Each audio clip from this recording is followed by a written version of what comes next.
Caitlin Clark finished the regular season leading rookies in scoring, field goals made, three-point field goals made, assists, steals, and minutes played, and she led the league in assists and three-pointers made.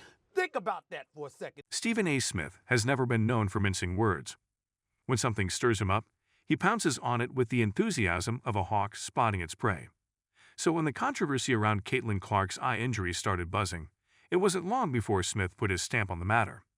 The man speaks with the force of a freight train, and if you've ever caught one of his tirades, you know the drill. His delivery is fast, relentless, and often leaves his targets wondering what just hit them. This time it was Dijonai Carrington, the Baylor basketball star, who found herself in the crosshairs. And Smith was not about to pull his punches. But before we proceed further, don't forget to smash that like button and subscribe. The incident itself had the kind of drama that basketball fans and even casual sports viewers can't help but fixate on. Caitlin Clark, the Iowa phenom, had been lighting up courts and grabbing attention with her sharp shooting and competitive fire. She's been called the future of women's basketball, her talent impossible to ignore. But when Clark suffered an eye injury during a game, the conversation shifted. Suddenly, all eyes, no pun intended, were on how it happened and who was responsible. Enter Carrington. While no one could say she intentionally hurt Clark, Smith saw enough in the play to get his blood boiling. From his perspective, this wasn't just a simple basketball foul. He believed there was something more to it, something rougher, something that crossed a line. For Smith, the physical nature of Carrington's play was too much, and he let it be known with his signature brand of criticism, which has the subtlety of a bulldozer. What makes Stephen A. so engaging, whether you love him or hate him, is how passionately he dives into a topic. Even if you don't agree with him, you can't deny that he believes every word coming out of his mouth. And when he got going on Carrington, it was clear he wasn't letting this one slide easily. His voice rose and fell, punctuating each sentence like a verbal exclamation point, laying into what he viewed as reckless play on the court. Smith's critique wasn't just about Carrington, though. He tied it into a broader issue, one that's been at the heart of basketball debates for years: the question of physicality in the game. Players like Carrington bring a certain toughness to the court, a grit that coaches love and opponents dread.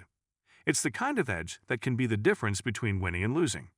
But in Smith's eyes, there's a line between playing tough and playing too rough.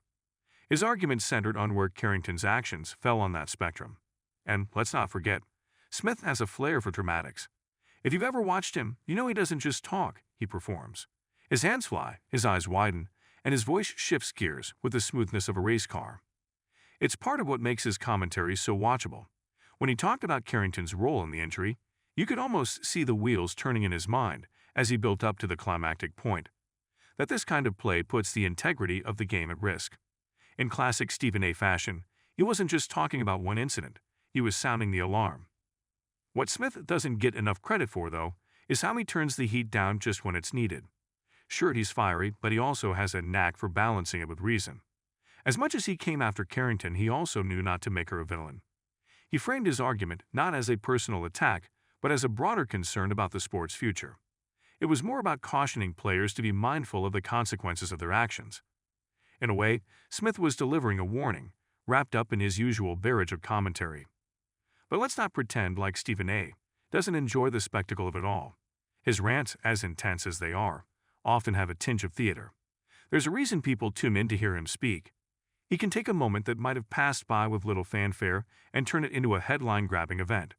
The way he spoke about Carrington and Clark's eye injury was no different. He knew the right buttons to push to keep people engaged, to make them talk about it long after the segment was over.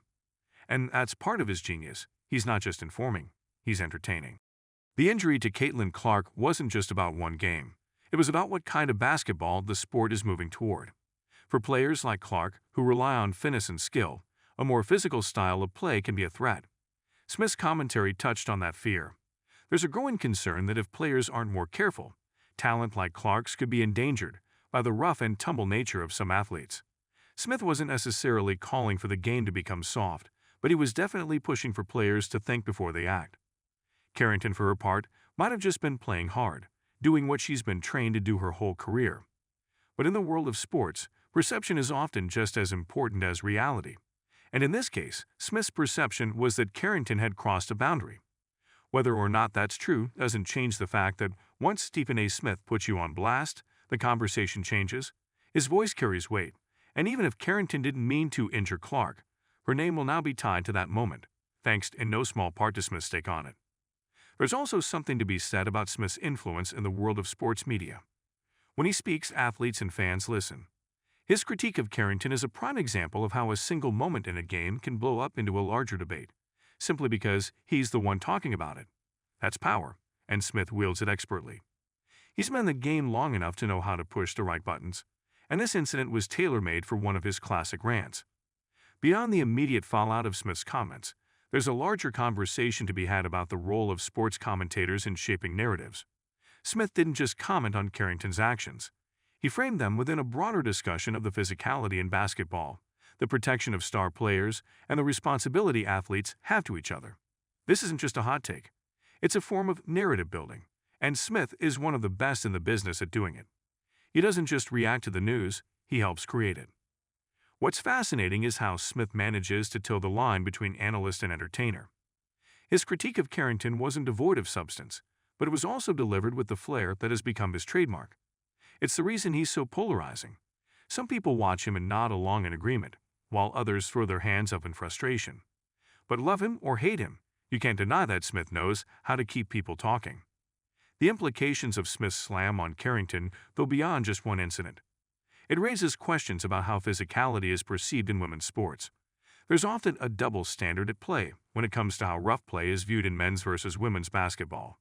Smith's comments, whether intentional or not, opened up that discussion.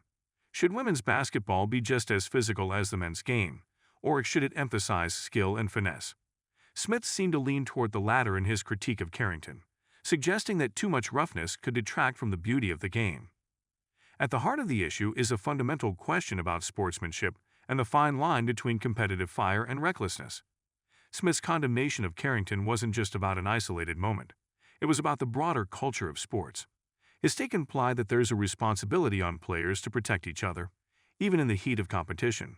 It's a message that resonates beyond basketball, touching on the ethics of all competitive sports. By the time Smith had finished his rant, it was clear that this wasn't just another segment to be forgotten by next week. The controversy surrounding Carrington and Clark's injury had been elevated, thanks in large part to Smith's ability to capture the drama of the moment.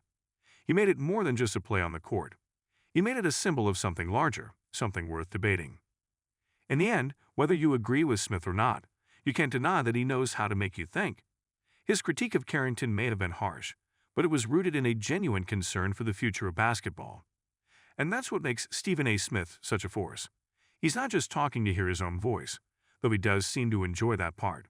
He's talking because he believes he has something important to say.